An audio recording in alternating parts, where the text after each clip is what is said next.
Shortcut में आप भी अमीर बनना चाहते हैं तो हो जाइए सावधान, क्योंकि साइबर अपराधियों ने आए दिन कुछ न कुछ तरकीब निकालते रहते हैं और आप लोगों को ये अमीर बनाने की झांसी दे करके आपको लूटते हैं और आपको साइबर क्राइम में साइबर वो फंसा लेते हैं और आपको ये लोभ देते हैं कि आप इससे अमीर बनेंगे। तो इस वीडियो में आपको पूरी ये जानकारी दी जाएगी कि किस प्रकार साइबर क्राइम होता है और किस प्रकार साइबर क्राइम से बचा जा सकेगा। तो चलिए हम चलते हैं, आपको बताते हैं। तो नमस्ते, आप लोग, उम्मीद करता हूँ आप लोग अच्छे होंगे। आज की वीडियो में हम ये बताने वाले हैं कि साइबर क्राइम होता क्या है और साइबर क्राइम कैसे कैसे होता है और इससे बचने का क्या क्या उपाय है, ये सारी जानकारी आपको देंगे। तो वीडियो को लास्ट तक देखिएगा और लास्ट तक देखिएगा ताकि इससे भविष्य में आपको और आपके संबंधी को किसी को ऐसा परेशानी ना हो सके जो साइबर क्राइम में फंस जाए, और इससे बचने का सारी तरकीब बताएंगे और साथ ही डिजिटल अरेस्ट के बारे में भी कुछ चर्चा करेंगे। तो चलिए वीडियो को पूरा देखिए, आगे हम बताते हैं। देखिए, आज हम साइबर क्राइम से संबंधित बातें बताएंगे, जिसमें हम ये भी जानकारी देंगे कि साइबर साइबर संबंध क्राइम होता कैसे है और इसको बचने का कुछ तरकीब भी बताएंगे। और साथ ही तो चलिए हम सबसे पहले ये देखिए, ये आर्टिकल एक छपा है जिसमें साइबर डीएसपी और बैंक कर्मी अधिकारी ने दी जानकारी, महत्वपूर्ण जानकारी दिया है कि ये साइबर के जो डीएसपी हैं उनके द्वारा कुछ जानकारी दिया गया है और बैंक के द्वारा भी दिया गया है। देखिए, साइबर क्राइम कभी भी भूल से एपीके फाइल डाउनलोड ना करें। देखिए, साइबर के जो डीएसपी हैं उनके द्वारा ये बताया गया है कि अगर व्हाट्सएप पर आपको मैसेज आते हैं या व्हाट्सएप कोई लिंक आता है या एपीके फाइल करके आता है जिसमें आप डाउनलोड कीजिएगा, आपका मोबाइल का हर एक कंट्रोल उनके पास चला जाएगा। जो वो साइबर क्राइम को करने वाले हैं वो केवल क्या करते हैं कि एक एपीके फाइल आपके मोबाइल में भेज दिए, आप उसको डाउनलोड किए, उसको कुछ परमिशन की जरूरत नहीं है, डाउनलोड जब भी किए आपका मोबाइल हैक हो गया और उनके पास कंट्रोल हो जाता है और इसके बाद वो अपने मर्जी के हिसाब से आपके मोबाइल को चलाता है।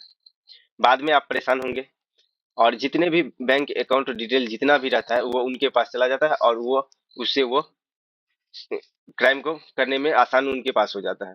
साथ ही शादी के सीजन में ये आपको शादी का कार्ड एपीके फाइल बना के भेज देगा या अदर रिचार्ज का लिंक बना के भेजता है।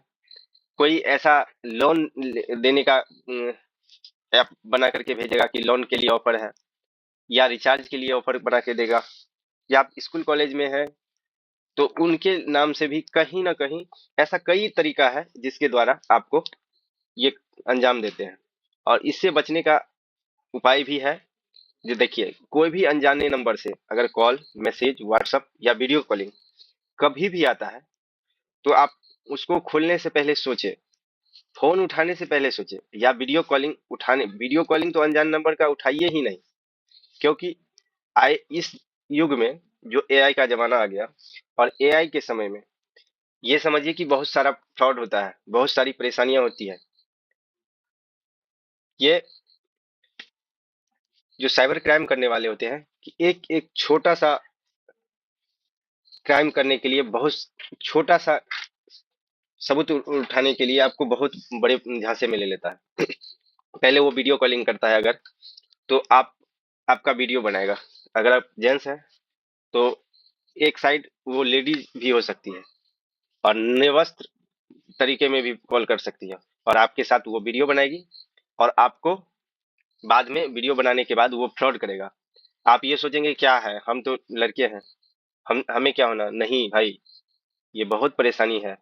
ये आए एआई के जमाने में, और उसको क्या करेंगे आप, वो तो वीडियो बना के आप सेव रख लिए और बाद में आपको उसी से फ्रॉड करेंगे, डिमांड करेंगे, वीडियो वायरल कर देंगे। या अदर कोई अगर महिला है, महिला की स्थिति में भी ऐसा ही करता है कि लोग क्या होता है कि बदनामी के चक्कर में उनके झांसे में आते जो है, आपको रिचार्ज लेकर के लिंक आता है और उस लिंक में आपको ये दिखाएगा कि आप रिचार्ज कीजिएगा तो इतना का इनाम, या एक रिचार्ज पे इतना ये मुफ्त, या 1 रुपये में रिचार्ज, या आपको ऐसा भी आएगा कि किन्हीं के जन्मदिन पर रिचार्ज मुफ्त, आपको 1 साल के लिए रिचार्ज फ्री हो जाएगा, 1 महीने के लिए रिचार्ज फ्री हो जाएगा, ऐसा करके मैसेज आता है। तो देखिए, सबसे पहले अगर आप शॉर्टकट में या बिना मेहनत किए कुछ पाना चाहते हैं तो समझिए आप इसमें फंस गए। हम ये कहते हैं कि अगर आपको रिचार्ज कोई कर देगा, फ्री में क्यों करेगा? आपका रिश्तेदार है, आपका सगे संबंधी है, नहीं ना? तो आपका रिचार्ज क्यों करेगा? कंपनी कभी भी ऑफर देती है तो अनाउंसमेंट करती है, और सभी के लिए अनाउंसमेंट होता है, ना कि किसी एक के लिए। तो ये भी कहेंगे कि इतना लॉटरी लग रहा है, इतना इनको ये करोड़पति बन जा रहे हैं। तो देखिए भाई, शॉर्टकट खोजे आप करोड़पति बनने का, तो आप कभी भी परेशान भी हो सकते हैं। ऐसे साइड कई तरह के चल रहे हैं जिसमें शॉर्टकट पैसे देने का बात करते हैं, और ये नौजवान के लिए सबसे घातक विषय यही है। सभी लोग कुछ ना कुछ अपने समय से परेशान रहते हैं, और उस परेशानियां में क्या करते हैं, वो सोचते हैं कि हमें किस प्रकार से, किस तरह से, कैसे पैसा आए। उसके लिए वो कहीं भी वीडियो देखना चालू कर देते हैं, कहीं भी लिंक डाउनलोड करना कर लेते हैं, या फ्री का रिचार्ज का अगर कोई ऑफर मिल गया वो भी कर लेते हैं। आप जानिए कि सबसे पहले ऑनलाइन फ्रॉड, साइबर क्राइम जो है, ऑनलाइन तरीके से कई तरीकों से किया जा रहा है, और ऐसे में हम लोग को ये सतर्क रहना है कि अनजाने व्यक्ति से डिजिटल दुनिया में, इस एआई की दुनिया में सबसे पहले जितना दूर रहे वो भी अच्छा है। दूसरा नंबर, अगर आपको इसका मैसेज आता है, वीडियो कॉलिंग आता है, या अदर कोई ऐसा परेशानी होता है, तो आप उनको इग्नोर कर सकते हैं। इसके बावजूद अगर फंस गए तो क्या करना है? तो इसके लिए विभाग की ओर से कुछ ना कुछ ध्यान दिया जाता है।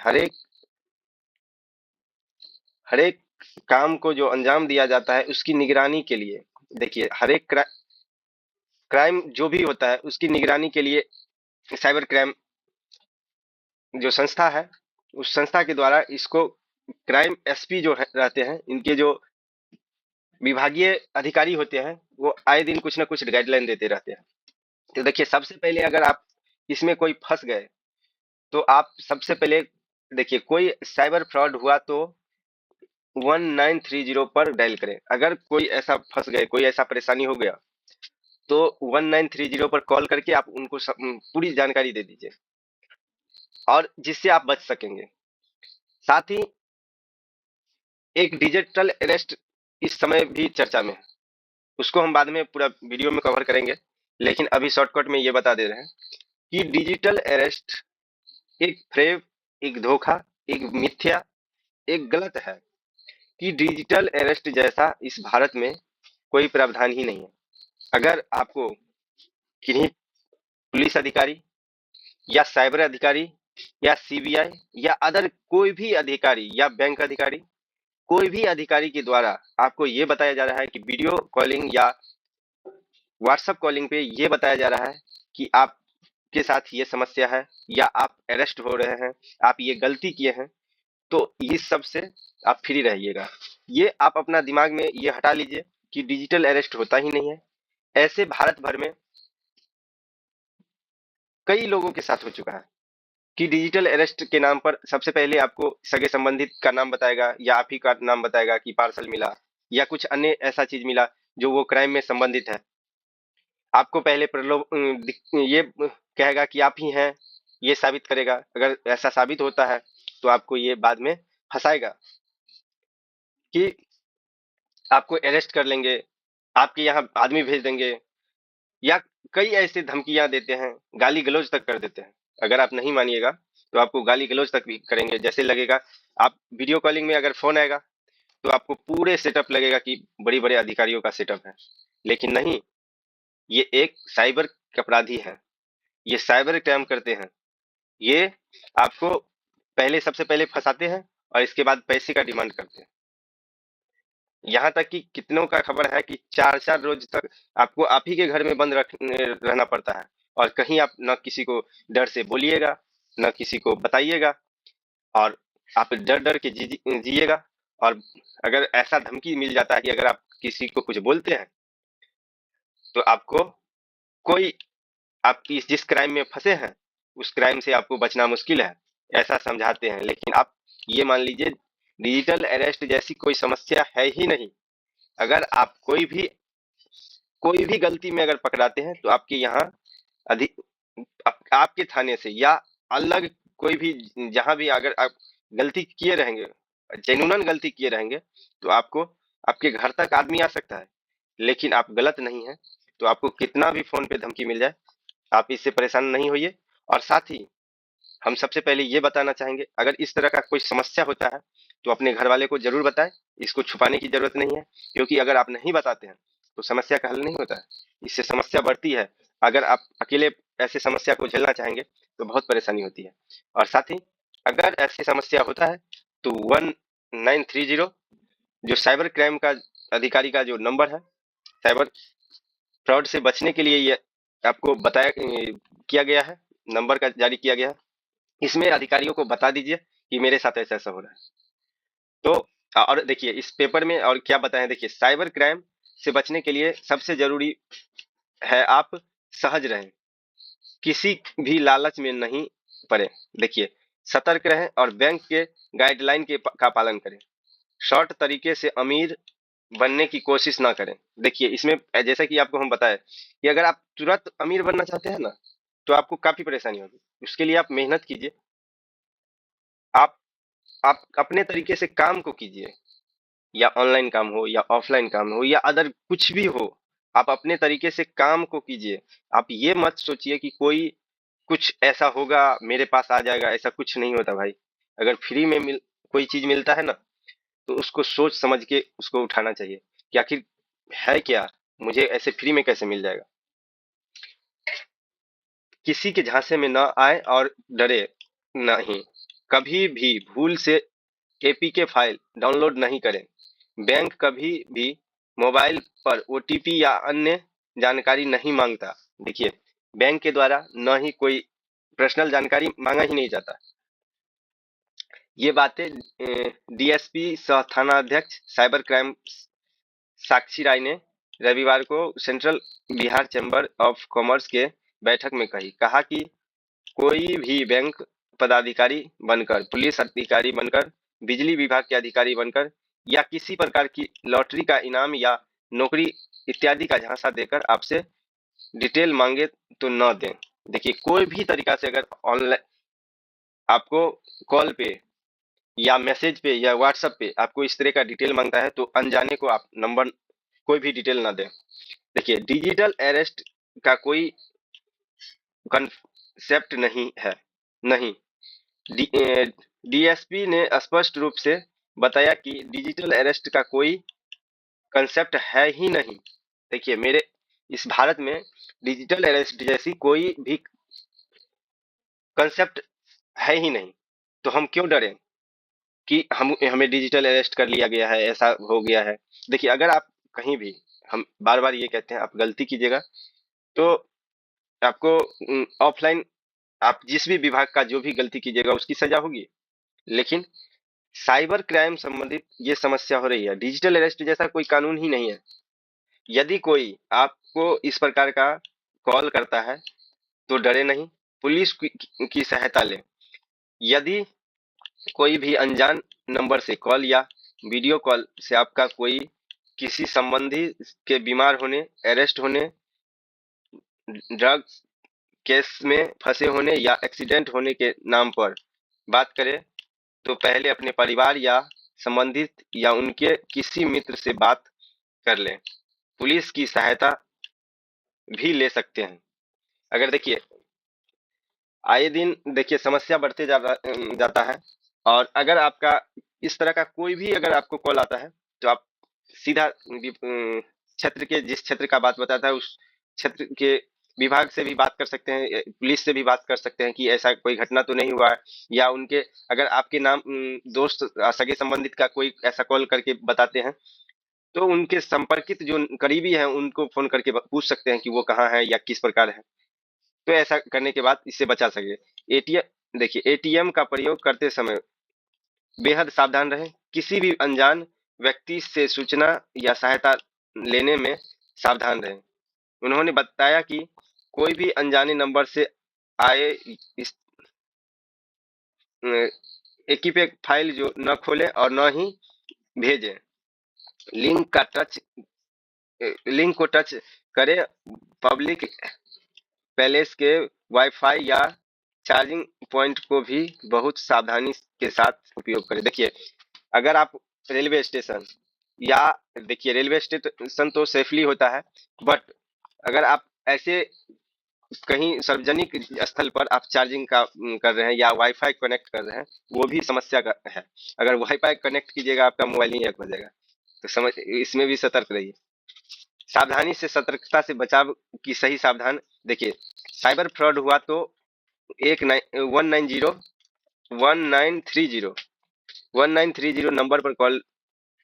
नंबर पर डायल करें। ऑनलाइन शिकायत जरूरी। देखिए, अगर साइबर फ्रॉड होता है या साइबर संबंधित कोई भी दिक्कत होती है तो 1930 पर कॉल करके आप सबसे पहले ऑनलाइन कॉल करके इन्फॉर्म कर दीजिए। ये बहुत जरूरी चीज है। साइबर सब इंस्पेक्टर प्रीति ने बताया कि किसी के साथ कोई साइबर फ्रॉड हुआ तो सबसे पहले 1930 नंबर पर डायल कर उनकी सूचना दें। सबसे पहले ऑनलाइन शिकायत दर्ज कराएं। इसके बाद ऑनलाइन शिकायत की कॉपी के साथ थाने में जाकर प्राथमिकी दर्ज कराएं। बिना ऑनलाइन के ऑफलाइन शिकायत नहीं दर्ज करा सकते। उन्होंने इस बात पर भी एक बार फिर से जोर दिया, किसी भी अनजाने नंबर से कॉल पर मिली सूचना या पहले से विश्वस्त सूत्र से उनकी पुष्टि अवश्य कर लें।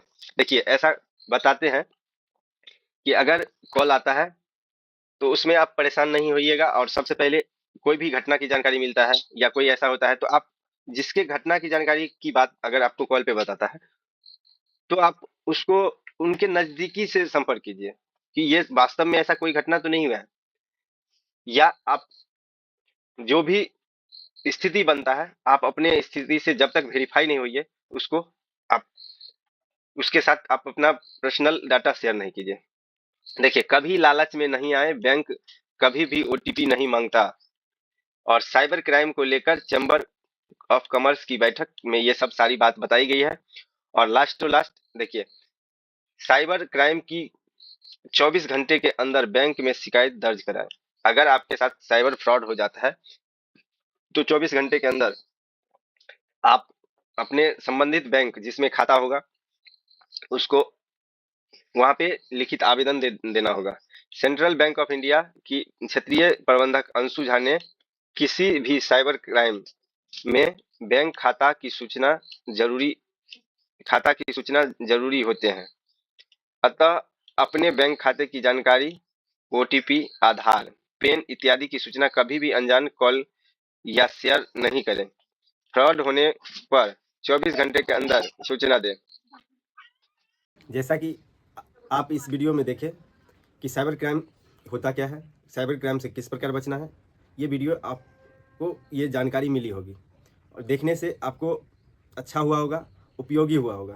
तो अगर थोड़ा भी आपके लिए उपयोगी है तो वीडियो को कर दीजिएगा शेयर, जिससे आपको कि कोई भी सगे संबंधी भी इस झांसे में ना आ सके।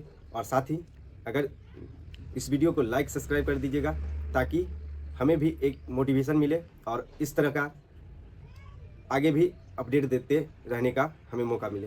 धन्यवाद।